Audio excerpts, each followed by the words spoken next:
নমস্কার বন্ধুরা, মামনি রান্নাঘরে সবাইকে স্বাগত। আজকে আমি বানাবো মোচার চচ্চড়ি। তার জন্য নিয়েছি মোচা, কুচি করে ভালো করে কুচি করে কেটে ধুয়ে পরিষ্কার করে নিয়েছি। আর নিয়েছি বেগুন, আলু, কাঁচা ছোলা, রাতে ভিজিয়ে রেখেছিলাম, আর চিংড়ি মাছ।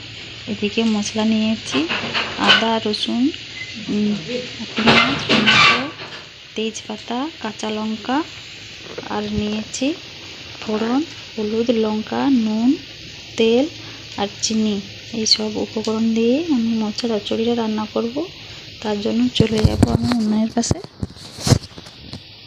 কড়াই বসিয়ে দিয়েছি। এবার এর মধ্যে দিয়ে দেব নুন, একটুখানি হলুদ, আর দিয়ে দেব আলু,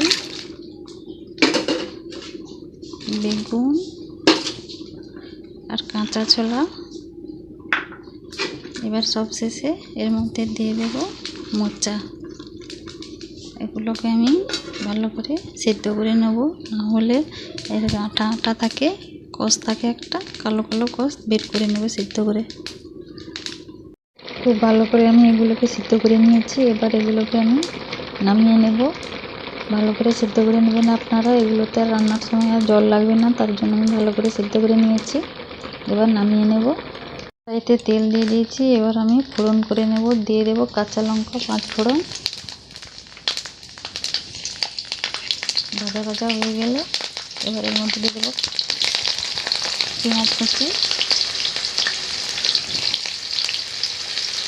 ভালো করে আমি নেড়ে নেব, ভাজা ভাজা করে নেব।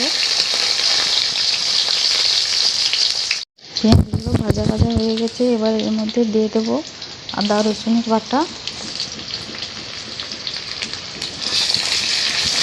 এগুলোকে আমি ভালো করে ভাজা ভাজা করে নেব।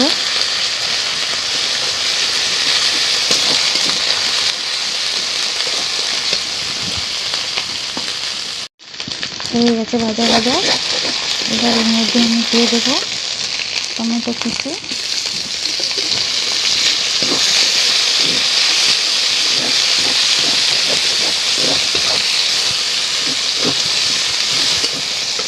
এবার এর মধ্যে দিয়ে দেবো চিংড়ি মাছ। খুব ভালো করে এগুলোকে আমি কষিয়ে নেব। দিয়ে দেবো লঙ্কার গুঁড়ো, হলুদের গুঁড়ো, স্বাদ মতো নুন, আর দিয়ে দেবো অল্প একটুখানি চিনি। দিয়ে ভালো করে মশলাগুলোকে আমি কষিয়ে নেব। রান্নাটা বানানোর সময় আমি এক ফোঁটা এখনও জল ব্যবহার করিনি, আর জলও দেবো না। মশলা যদি পুড়ে যায় তাহলে অল্প একটুখানি জল দেবো, না হলে জল দেবো না। টমেটো গলে গেছে। এবার এর মধ্যে আমি দিয়ে দেবো সিদ্ধ করে রাখা মোচা। মোচাগুলো আমি দিয়ে দিয়েছি। এগুলোকে খুব ভালো করে নেড়ে নেবো, আর এতে আর একটুও জল দেবো না। নাড়তে নাড়তে যখন একেবারে শুকনো হয়ে যাবে তখন এটাকে হয়ে যাবে।